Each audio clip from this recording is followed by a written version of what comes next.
dirais que le bilan il est positif. Parce que, en fait, en regardant tout ce qui se passe durant ces 2 derniers jours, on remarque que, que les jeunes Africains, en quelque sorte, nous avons en Afrique de très bons chercheurs et que beaucoup de travaux ont été faits sur le domaine du changement climatique.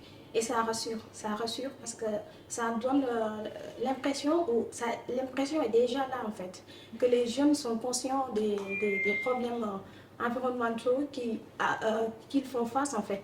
Donc du coup, je dirais que c'est positif. Donc il reste juste aux politiques de prendre en compte les implications des résultats qui ont été soulevés lors des présentations, des articles et tout ça. Merci beaucoup. Bon, pour achever à ce que ma collègue a dit, nous dirons que bon, le bilan est effectivement positif. En ce sens que cette conférence a regroupé les politiques, les chercheurs et puis un monde, tout un monde en Afrique qui réfléchit sur le changement climatique. Et bon, vu l'apport et la qualité des travaux et des panélistes, nous voyons que le bilan est positif. Maintenant, quitte maintenant aux politiques de pouvoir saisir des résultats de ces travaux pour pouvoir pour transformer ça en politique, pour que l'Afrique puisse sortir de ce problème-là qu'est le changement climatique. Merci.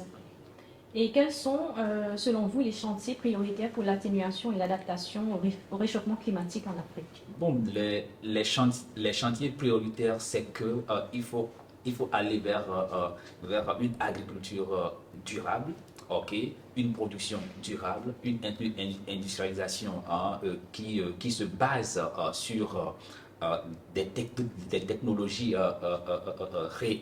récentes et puis qui atténuent l'action de l'homme sur l'environnement. Donc je crois qu'en ce sens-là, il faut il faut soutenir ces politiques-là et aussi définir clairement les axes sur lesquels les pays africains doivent aller et aussi ne pas aller en rang dispersé, mais aller ensemble pour avoir des projets communs pour qu'on puisse vraiment lutter véritablement contre ce fléau qu'est le changement climatique. Pour le financement, je dirais que le financement, il est là.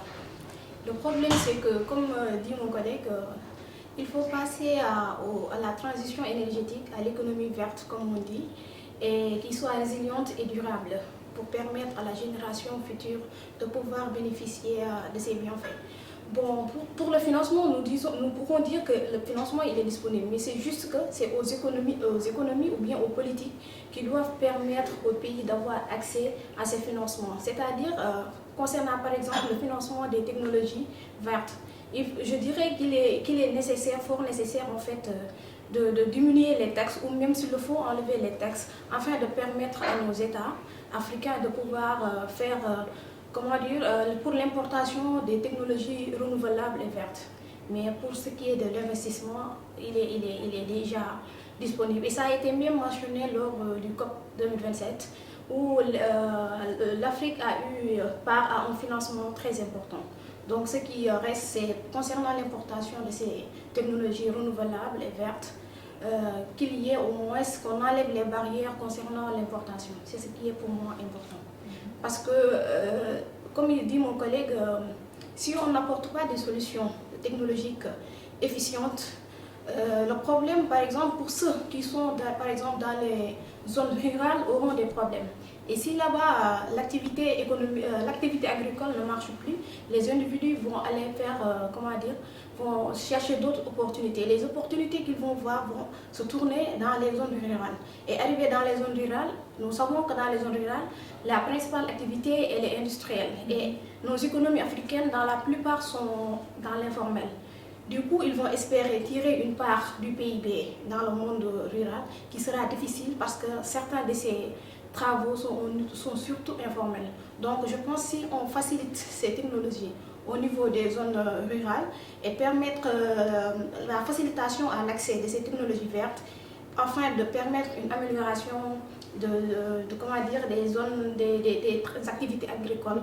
Et ces personnes qui sont basées dans ces zones rurales-là pourront avoir des activités et se nourrir de leurs activités en fait. Un mot de la fin, c'est que nous demandons à nos politiques de se saisir des résultats de ces travaux-là et de définir ça en politique économique ou encore de mettre ça dans leur agenda pour que l'Afrique vraiment puisse sortir de ce fléau-là qu'est le changement climatique. Je vous remercie.